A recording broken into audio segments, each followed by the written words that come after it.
Good morning. Welcome to Shields and Arrows, where we defend the faith, the family, and the fellowship. I hope that you had a great weekend. I hope that you are ready to get into some important stuff today. We're not going to be talking about a ton of recent news or political matters in specifics. We're going to be talking more in general and more of conceptual type matters, because we are in a world today in which, yes, I know society has a lot of problems. And things are increasingly getting worse on a lot of fronts. But if we do technically look at how things are today as far as the way that society goes, I can still go to the grocery store, I can still get food. The government isn't knocking down the doors of my church yet. So in the grand scheme of things, if we compare today's time with times past, we do live in some relatively good times. And we are all familiar with the famous saying, and I've tried hard to find the origins of it. And it's one of those types of sayings or quotes that it seems that maybe there's several different sources for it. Nobody quite knows who penned it. And if I'm not giving credit to the author, then I offer my apologies and I'll correct myself later. But the idea of good times creating weak men creating hard times, and then hard times creating good or strong men, and then those strong men once again creating good times. We have heard that many times before, and I've often seen it, if it's a picture on the internet, like a meme, the arrow is pointing to "you are here," and the "you are here" part is the hard times. I think that's more of a pessimistic view, and I would say I'm somewhat of a pessimistic optimist in that I believe things can get a whole lot worse. Therefore, I would actually move that arrow pointing to hard times, and I would say we are still technically in the good times, even though those days are waning. These are the last days of the good times before things can get very, very bad. Are we destined to, due to weak men, fall into hard times? Is it possible that even in this day and age in which the weak men are predominant and they are producing the events that are going to lead us into hard times, is it possible for us to raise up good men, strong men, even in these good times? The traditional saying is, it takes hard times to produce strong men. Can you actually make strong men during good times? That's something that we're going to be looking at today. We'll also talk about some of the events that are going on today, making it all the more likely for us to trend into hard times. And then we'll maybe get into a little bit of some other matters as well, depending on how much time we have and how much I ramble. Well, it's great to have you all with us today. I appreciate you joining us for our daily show, Shields and Arrows. Looking at all those jumping in, wanted to say hi to all of you and thank you for jumping on board. It is, all right, let's see here. I see that we have, anytime I see a name that I don't always recognize as a part of the normal group watching, I want to make sure and say hi. So I see that Stephen Rose is on, and you are heading home from the Bengals and Reds. Okay, that's interesting because the Bengals is a football team and the Reds is a baseball team. If I do not understand, be sure to help me out here because I don't know what the reference is. But that's great though, Stephen Rose. Great to have you on. Have you joined us before? If you have not joined us before, be sure to let me know where you're from, okay? And if you have joined us, I apologize. Thankfully, we've had enough names coming up on the show that I'm not always able to keep track of everybody. Let's see here, a few other announcements for you.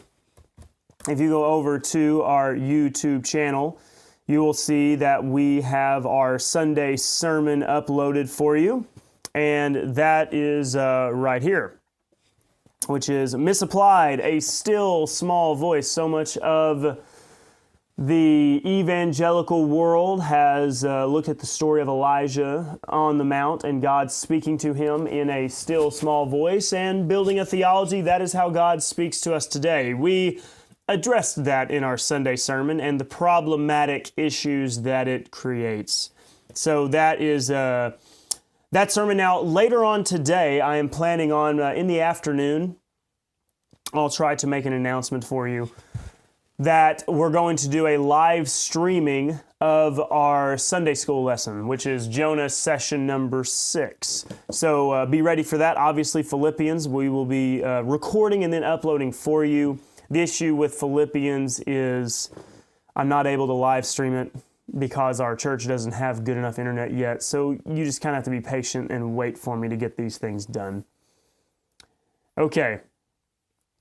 Now, with all of that, let's go ahead and talk about this matter of creating good times or strong men in good times. We consider maybe the history of America, and we could expand this broader than just American history, or we could even expand it beyond just the 20th and 21st century. But let's just look at the 20th and 21st century for right now. When we consider the 1940s and the challenges that they faced, World War II, the last great war that we have seen. Yes, we've had men fight and die in battle in other wars, absolutely, but the scale that our country experienced, that the world experienced, has not matched that of World War II. And with that, consider all of the challenges that were present at that time. You had attack on American soil when obviously you had Pearl Harbor. You had the draft, young men being selected to go into the branches of the military to go and fight, and these were many of them young men. We just had D-Day on June 6th not long ago. And therefore, when we consider what they were facing and the fact that men leaving the factories, leaving the workforce to go fight, many of the women had to pick up the slack. Many children being raised in a fatherless home, or at least not with their actual father because he was killed overseas. There were so many challenges that those nations, or that all the nations faced, but talking about America, that the generation faced. That's one reason why we call them the greatest generation. And what they did from there, obviously if you think about the era of the 50s, that was a time of general, good times because people had jobs. Often the picture is a family could own a house and a car, and the mother could stay at home with her children while the father worked. That was kind of the picture of the ideal family structure, American dream, if you will. And Fly has found its way into our studio.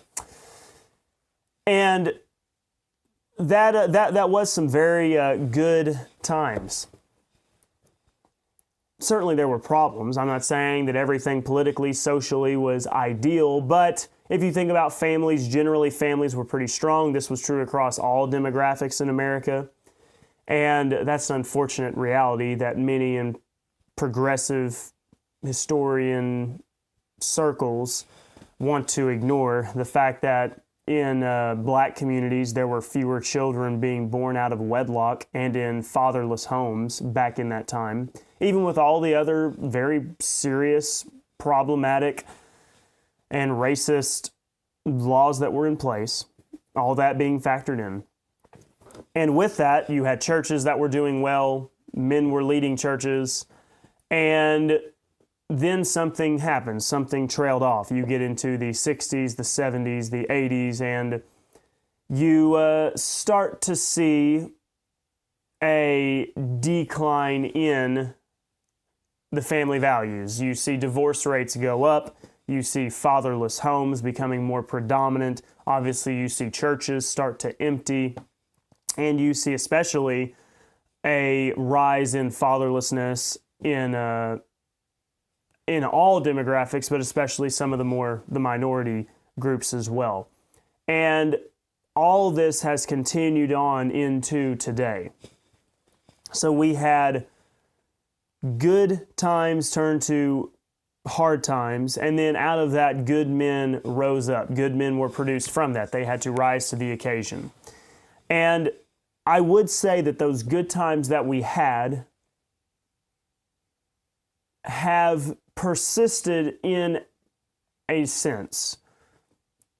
We sometimes can be very negative about the current state of the country, and there's absolutely some very serious problems. I think all of us look at the current situations that are going on, whether it's in our politics, our culture, our society, you name it, religious institutions.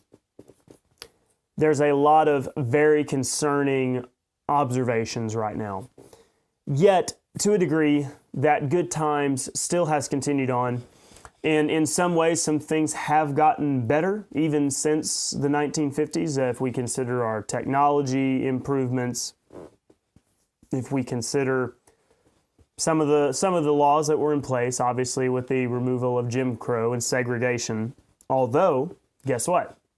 Now, it has gone full circle. The progressive ideology wants to reinstitute segregations once again. They want to have locations designated specifically for people of certain color and people of certain ethnicity, and they want to create it all over again, because it's funny how the circle goes. If you go so far into your ideology, you will circle all the way back to the ideologies that you were supposedly fighting against, that you were standing against to begin with.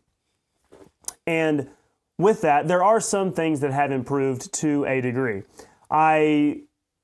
While on one hand, I look at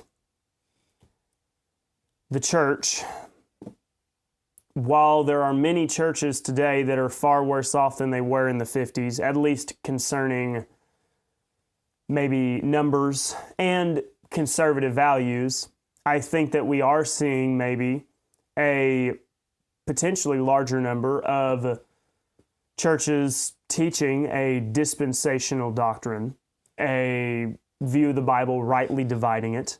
I don't know how many of those churches existed in the 50s, 60s, 70s, compared to where we are now in our current state. Not that there's a ton of us, but there are some, and that is not a fact to take lightly. So we have to weigh all the good with the bad. Where there is a lot of bad, there is still some good. But with that being said, our society is trending into hard times. We can see this, for example, one of the topics that we were going to talk about today, the number of illegal aliens coming across the southern border and committing crimes. It is on the rise. We are seeing young women being killed, and we are even finding members of ISIS within the borders of our country, because we have a current presidential administration who knows that if the American people are allowed to vote, then they will very likely lose. What is the answer? You need to bring other people in that are not American in order so that they can vote in the elections. And if they can vote in the elections, they will most likely vote for you because you have been promising them free things, free health care, free education, you name it. It's all a bunch of ways to buy votes. It's a way to persuade those masses that you're bringing in. And what that means is, as you open the border to let people come across, there's going to be very, very bad people with very, very bad intentions come in. And they know this is a possibility, and they know that it can and does and has led to the murdering of young women, assaulting of women, as well as just murdering of people in general. It is bad for our society to have these people because so many of them are committing human trafficking. They're bringing in drugs across the border, a whole host of very serious problems.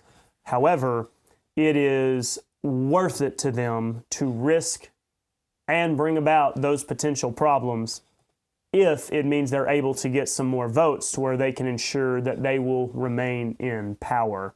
The American people should not be the deciding factor in their worldview. If the American people are allowed to vote, well, then that would potentially be terrible, because then they may vote in somebody who is in favor of closing the border. For example, enforcing the laws that are in place at a federal level regarding mass migration, and they can't have that. They will not ever win the popular vote again if they do not allow mass numbers of people to come across the border. Only from specific areas, though. If a family from Cuba manages to float on a truck over into Florida, they will immediately be released and turned around if the Democratic Party has their way. So all of these things are coming together, culminating into what is going to be very hard times. There has been an absolute attack on men. They have been devalued. Men have been told that they have no role to offer, that a woman can do everything that they can. Therefore, men do not feel the need to stick around and raise their children, because all they are ever told is how bad and evil that they are. And now we have these women who are raising boys, and these boys don't know how to be a man, because guess what? You have to learn to be a man from a man.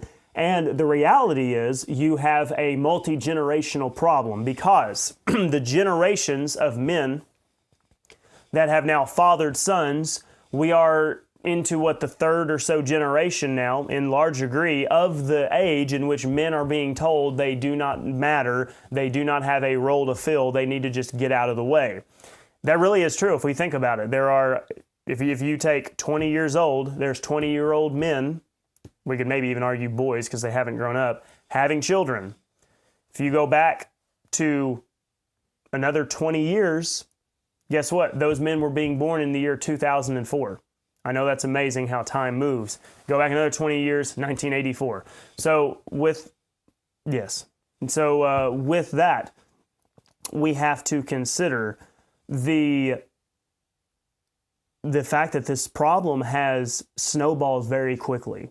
And we have boys being brought up who are generations removed from what it's like having a father in the house, having a man actually present, teaching them these important principles.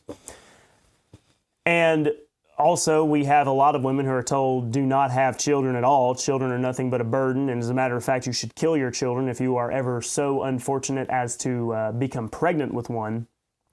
That we have all of these people that are living strictly for the here and now. There is no idea of generational responsibility, of leaving a better world to their prosperity, because there is no prosperity.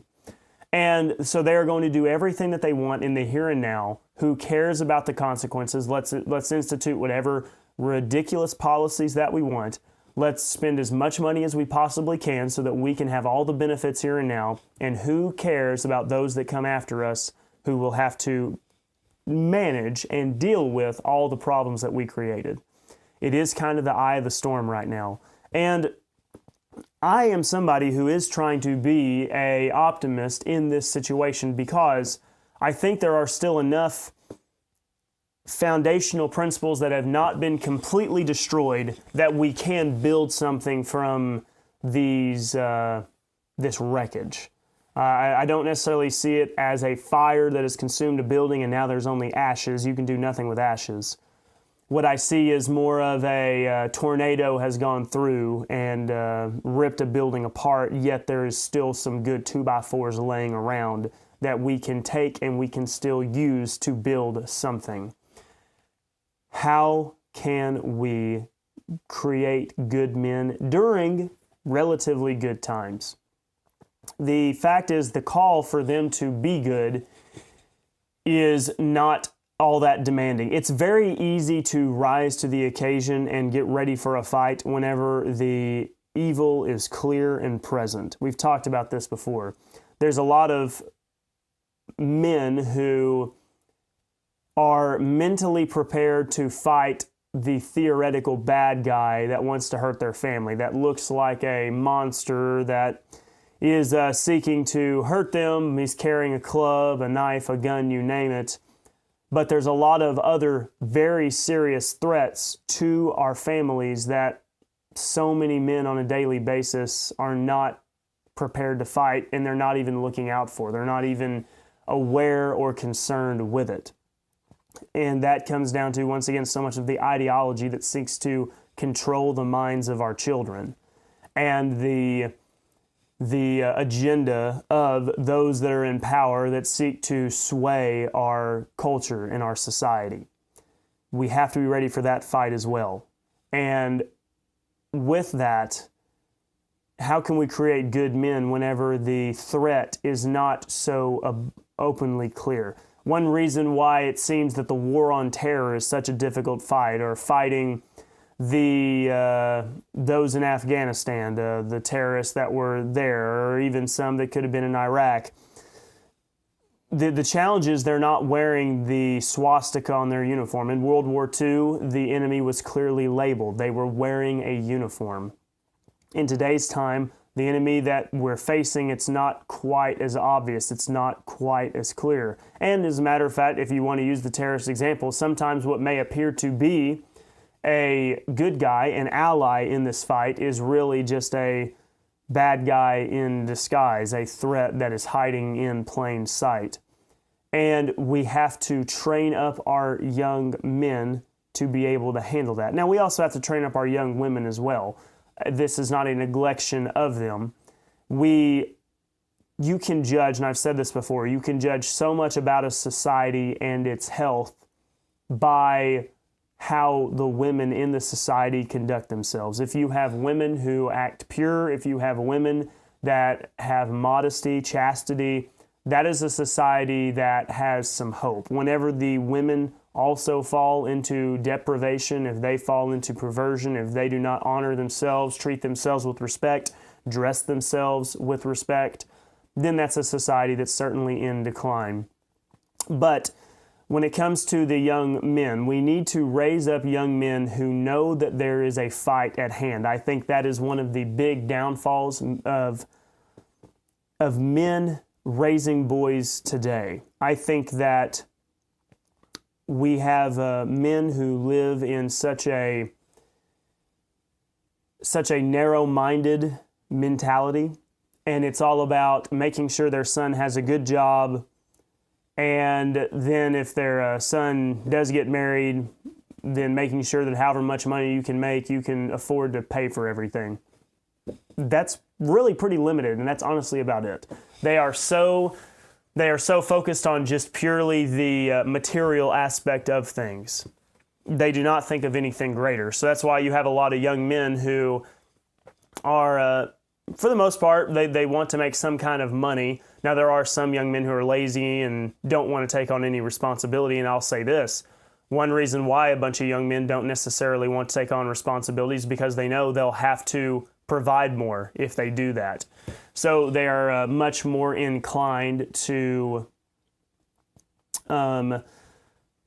be drifters, not settling down, not getting a stable job, because if they have to provide for a family, they're going to have to make a bunch of money. And they would rather be able to live simple lives with simpler jobs as opposed to having to really work at something in order to have a career in a way that they could support a wife and children.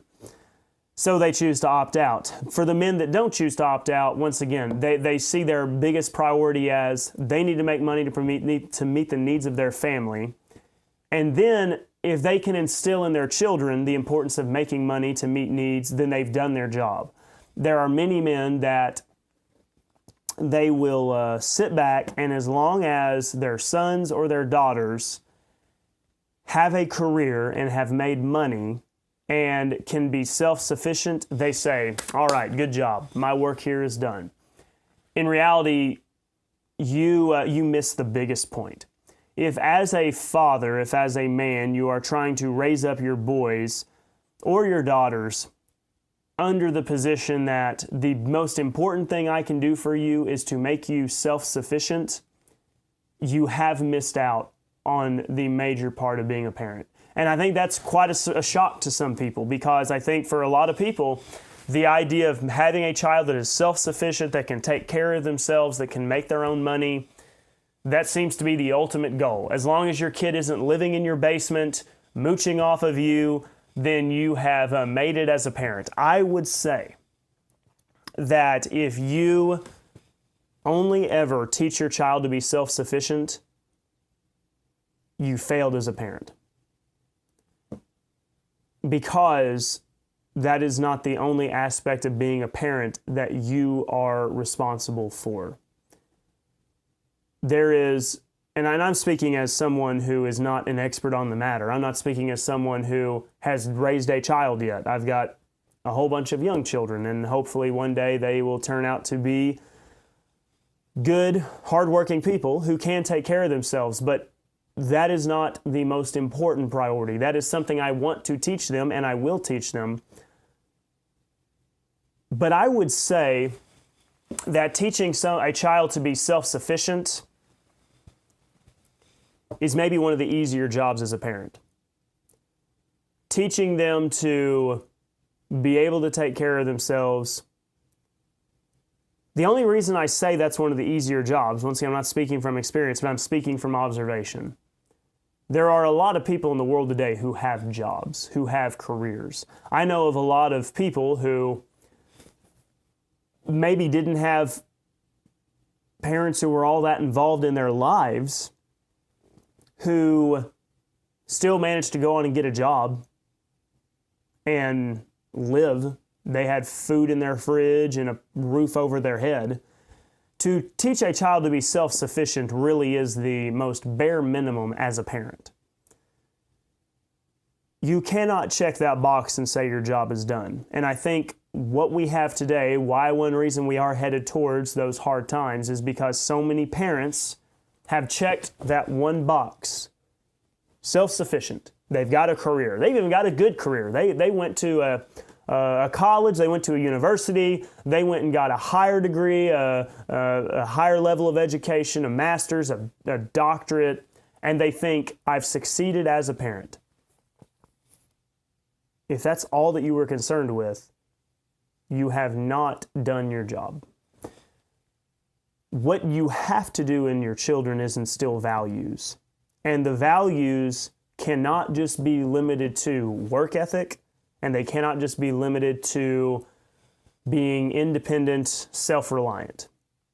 Those are all important things, and those are all qualities that I want my children to have. I want my children to have good work ethic. I want my children to be able to take care of themselves in a situation, or be able to work a job to where they will not have to live on the streets or ask for a handout from our government. But you have to teach them other values, that there is something at stake in this life. How you live, what you stand for will matter. There is an ongoing battle for our society, for our culture.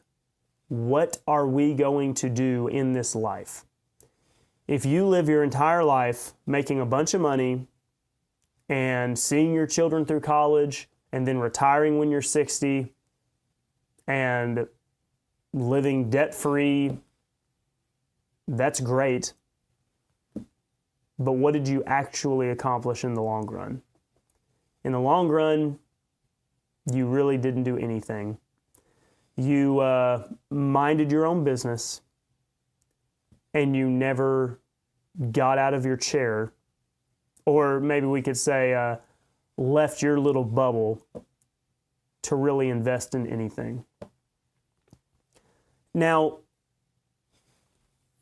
I'm not saying that as a person you have to be some big, inspirational, goal-driven person in, I want to create a foundation, I want to go build churches, I want to go be a missionary, I want to write books, this or that. I'm not talking about grandiose ideas, which those are all fine and great.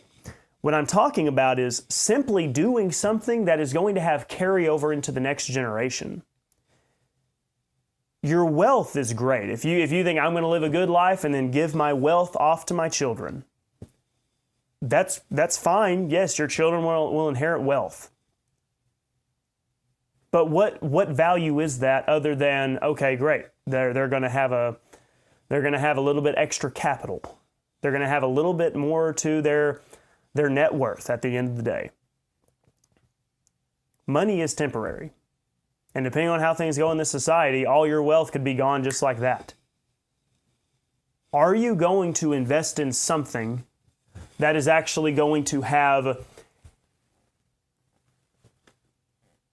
value that is beyond the material, that will supersede, that will transcend the most basic of worth?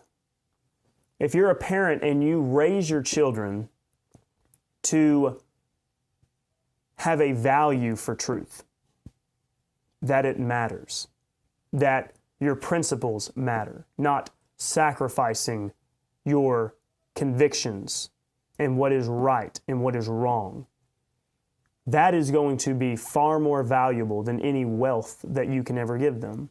It's going to even be more valuable than making sure your child achieves the highest level of accomplishment they can in the academic world.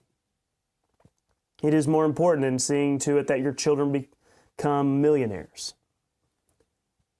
If you can instill in them a purpose, a true purpose for living, that the Lord has created us for a reason, we should figure out what He has done for us, what He expects of us, what He's doing in the world today. If you are a parent and you have raised a child who has gone on to accomplish great things in school, and maybe they have their own career now and they make a lot of money, and your child cannot articulate what God's plan is for creation, what God's overarching plan for the world is. And I'm not talking about being able to wax eloquently. I'm just simply able to say, well, right now He's offering salvation by grace through faith. One day Christ is going to return and set up His kingdom, and there'll be a new heaven and new earth.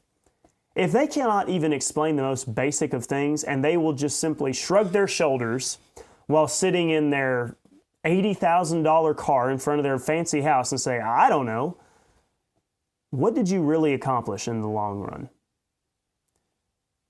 If we are going to create strong men or good men in good times, you have to shift your focus to just material success and accolades onto something that really matters.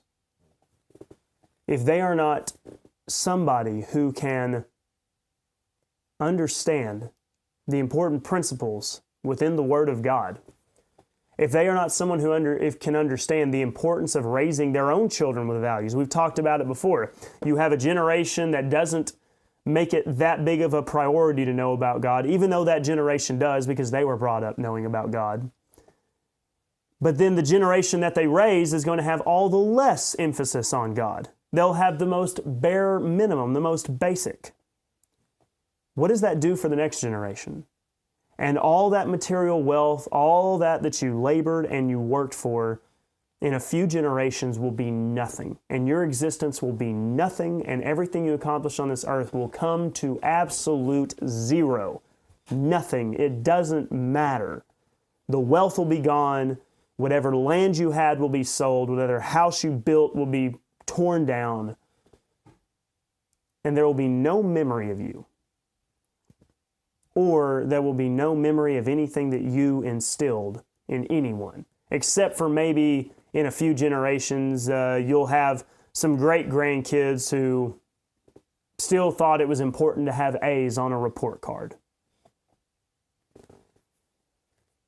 But if you instill in something that is timeless, something that is immeasurable in value, you will pass something down from one generation to the next whenever your great-great-grandkids may not know your name, but because you instilled in them the value of knowing who God is and standing for truth and right and wrong, and that not everything is subjective.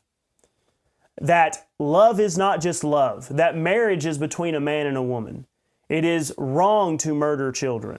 It is good for a man to take care of his family and the wife to take care of her children and her home. If you can instill them with that and the importance of knowing God's Word and what God's Word even is, you will have a legacy that will impact generations, centuries, maybe even a millennia, that your wealth would never accomplish. There's many people who had wealth in this life and they squandered it away. There's many people who had a name for themselves once upon a time and now we don't even know who they are. I can't give you the name of my great-great-great-grandfather. My dad, I'm sure he could probably find it and he may know.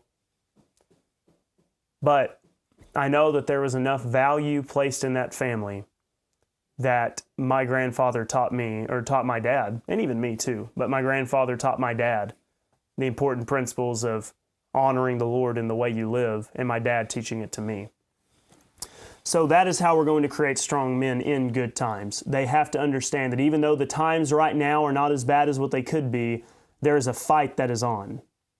There is a war that's being waged. Just because you may not be able to see it physically does not mean it's not there. And if you're living for only the here and now and the materialistic things of this world, you're not going to give anything to future generations of value.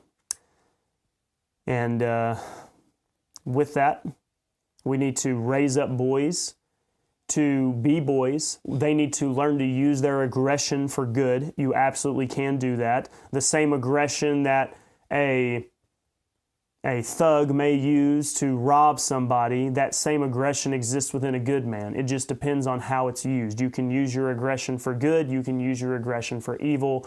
Boys need to know how to channel it for using good or for doing good.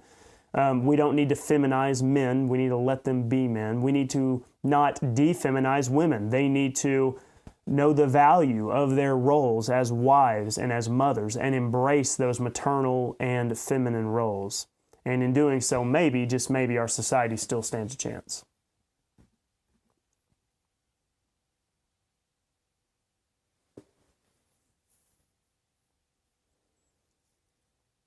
All right, I checked in on our comments for just a second to see if what conversations we had going on. And so, Stephen, you are from Cincinnati, Ohio. Okay, yeah, so coming from the Bengals and the Reds. Okay, makes sense. Yeah, Bengals and the Reds. All right, I get it now. Makes perfect sense. Nancy comments and says, you keep thinking of Proverbs 22:6. Train up a child in the way he should go. When he is old, he will not depart from it. That's right. That's right. You've got to instill in those important values early on. All right. There was a comment that I wanted to get to on one of my YouTube videos here, and it was from, let me see if I can find it. It's an interesting name. It was from one of our shows the other day. Episode number 7, I think, potentially. Okay, yes, episode number 107 of Shields and Arrows. We talked about the state of Louisiana making it a requirement for schools to have the 10 Commandments in their classrooms. We had a comment from somebody. I commented on the comment today, so they would know that I'm going to respond to them. But their name is Tea Time with Dolly and Thrifty. Interesting name. And Dolly, I guess, is a girl, so I'm just going to say she. But she says, I wonder why people want the 10 Commandments on the wall of the schools, yet most people don't keep the fourth one that clearly says to keep the seventh day holy, which is Saturday. It was never changed in the Bible. It was not changed until 321 AD by man, not God. Okay, I want to respond to this, and this is a good question. It is a theology question, so maybe I should have reserved it for Theology Thursday, but it's not actually a question, so I'm going to just do a response to it. First of all, you start out by saying you wonder why people want the Ten Commandments on the wall at the schools, although most people don't acknowledge the fourth that states the seventh day to be holy, which is Saturday. And I have to speculate exactly where you are coming from, what's your background here. The way that you end your comment that it was never changed in the Bible would almost lead me to believe you would say that we should still keep the Ten Commandments today. I would approach it from this position regarding the Ten Commandments. The Ten Commandments are not actually for us today. We are living in an age of grace in which the law is not the standard for our right standing with God. With that being said, we do acknowledge the important underlying principles that the law had. Paul said so himself that the law is good. Now, if we go to Biblify and pull up, I believe it's going to be Galatians.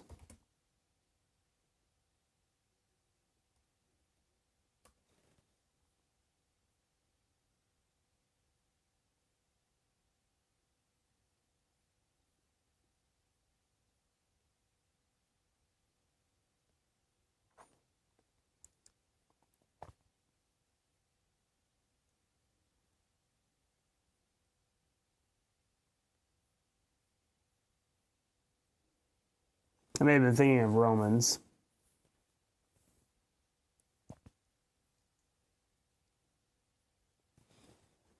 How about we try Romans really quickly?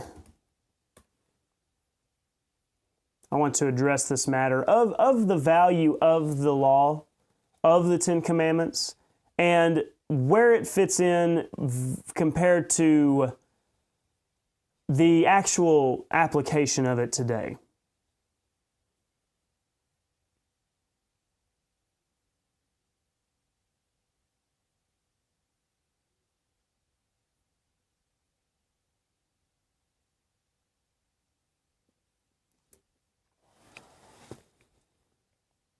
Let me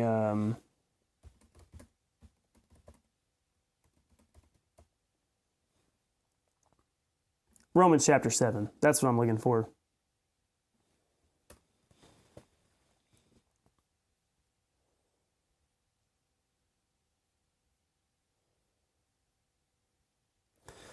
Verse 7. Or chapter 7. For when we were in the flesh, the motions of sins which were by the law did work in our members to bring fruit unto death. Now, the motions of sins here, which were by the law, this is not saying the law caused the sin, but the sin was due to a failure of upholding the law. But now, we are delivered from the law, that being dead wherein we were held, that we should serve in newness of spirit and not in oldness of the letter. If we consider this right here, Paul is saying that we do not live under the law in this age of grace. What God is offering to us today is not a requirement or a obligation to keep the law. Rather, we are living in a new age in which it's by Christ's work, His death, His burial, His resurrection, that we are able to be reconciled unto God. But if we consider what he says here then, with that being said, although we serve in newness of spirit and not in the oldness of the letter, what shall we say then? Is the law sin? Would the law be bad since we're no longer under it? Or due to the law we would transgress it and sin against God? No, God forbid. Nay, I had not known sin but by the law, for I had not known lust except the law had said, Thou shalt not covet. Therefore, look at this. Wherefore the law is holy, and the commandment holy, and just, and good. What then that which is good made death unto me? God forbid, but sin that it might appear sin, working death in me by that which is good, that sin by the commandment might become exceeding sinful.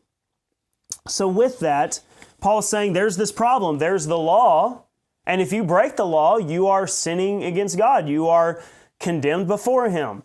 But the law itself is holy. So in what application, what relevance does this law have for us today who live in the age of grace? The law serves no purpose for our salvation. There is no application or relevance for the law for us to be in right standing with God. It does not matter if I keep the law today. And that is a very strange thing to say, even if hypothetically I could keep the law perfectly. God is not concerned with my keeping of the law. What is God concerned with? He's concerned with my faith in the gospel, in believing, being reconciled unto Him by the work of Christ. Therefore, if the law has no application for us today in salvation, in the scope of salvation, why would we value the Ten Commandments? Why would we want to have it hanging in a classroom? Because wherefore the law is holy, and the commandment holy, and just, and good. The very premise of those Ten Commandments, which were the first commandments that God gave to them, is the foundation for holy principles, just principles, good values, good virtues. As believers today, we're not saved by keeping the law, but we do want to live a life that is just, that is good, that is holy. And the Ten Commandments serve as that original foundation for the law that God gave to Israel. We look at it and understand its context. We look at it and understand that it is not something that we have to bind ourselves to today for the sake of being in right standing with God, but it is something that we look at and say, these were the instructions that God gave to Israel for purposes of holiness and righteousness. We would do well to keep those principles in mind. Now, you did mention and you commented and said that the Sabbath day was not changed to Sunday, that it was Saturday. You're absolutely right. This is where Christianity gets it wrong so often. The Sabbath day is not Sunday. It was never changed to Sunday. There are some who would argue that because Jesus was resurrected on Sunday, that somehow the Sabbath day was changed. So we're not actually breaking the Ten Commandments because the Sabbath day, it's been moved from Saturday to the day the Lord was resurrected. That is not in the Bible. You're absolutely correct. It was not changed until 321 AD. That's what you commented there. 321, I'm curious, what was that? Was that the Nicene Creed? That's 325. Trying to think of what event you'd be referring to. Oh, okay. So Sunday was another work day in the Roman Empire, but on March 7th, 321, the Roman Emperor Constantine issued a civil decree making Sunday a day of rest from labor. Okay. So that is, so I see what you're saying there. So I would say you're absolutely right, though. The Sabbath day was never changed from Saturday to Sunday. That has become man's tradition. So with that, are we following the Ten Commandments? Not exactly, no. Because we do not observe the Sabbath as the Jewish people do.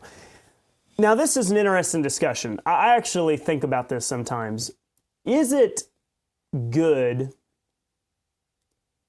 to have a day of rest? I think there's probably a good argument for it.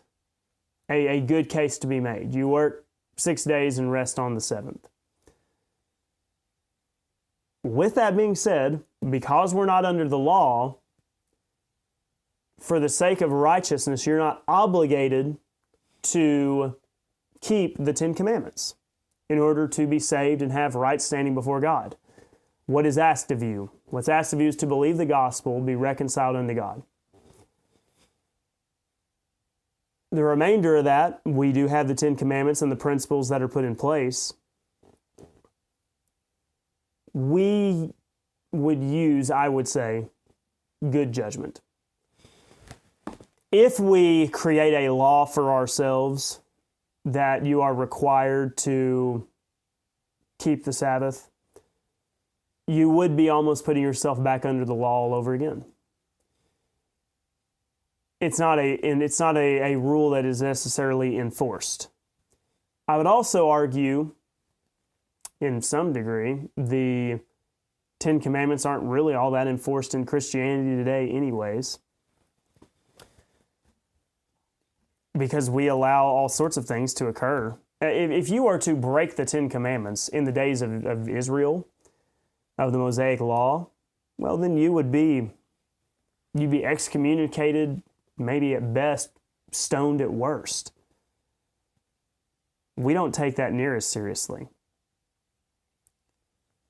I'm looking at the Ten Commandments here. Thou shalt have no other gods before me. In society, we don't have a law against being atheist or worshiping some other god over the one true God. We're not enforcing that law. Guess what? Those Louisiana schools are not going to be enforcing that law either. Thou shalt not make unto thee any graven image or likeness of anything that is in heaven above. There's all sorts of, have you ever been to a Daylight Donuts? It seems like in Oklahoma, the Daylight Donuts are owned by like a lot of Korean families. So they'll have their Buddhist statues there. We haven't raided their stores and taken down their statues. But as a society, a culture, though, we hold to the principles of the Ten Commandments in its spirit and its underlying meaning. Thou shalt not take the name of the Lord thy God in vain. I don't know, I think there's a lot of times in which you hear politicians invoke the name of God for vain reasons. Anytime the Democrats try to defend the right to abortion in the Bible, we don't take them to prison for it, do we? No. Once again, it's a principle, though. Remember the Sabbath day to keep it holy? Would it be a good thing to keep the Sabbath? I think there's a good argument to be made for it. But guess what? We're not under the law. So we don't prosecute people for keeping the Sabbath or for not keeping the Sabbath. Honor thy father and thy mother. Many people don't do that. We don't take them to prison for it. Thou shalt not kill. The word there is murder. That's the meaning, the connotation of it. Thou shalt not murder. We do have laws on the books for that, except for unless it's an unborn child, then we're okay with murdering them.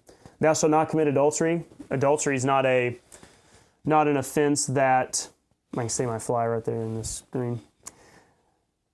Adultery is not a charge for imprisonment. Stealing, I don't know. There's all sorts of theft that's allowed to be taking place nowadays, especially if you live in like California. Thou shalt not bear false witness against thy neighbor. Thou shalt not covet thy neighbor's house. That's socialism. Socialism is coveting what other people have and wanting it for yourself. We don't make any law against that. So with that, what is the purpose of, why would we even have the Ten Commandments up today? Because of the underlying principle that they have of right and wrong, of goodness. Did you know that we have a statue of Moses in the Ten Commandments at, I believe it's the Supreme Court? Because it's the law.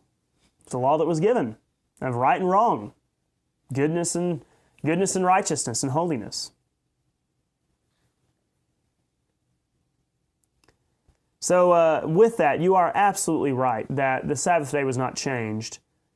But just because you don't adhere to the Ten Commandments to the letter does not mean that there's not a principle and a precedent for wanting them to be valued and displayed in public. The Ten Commandments have very important foundational principles for our society.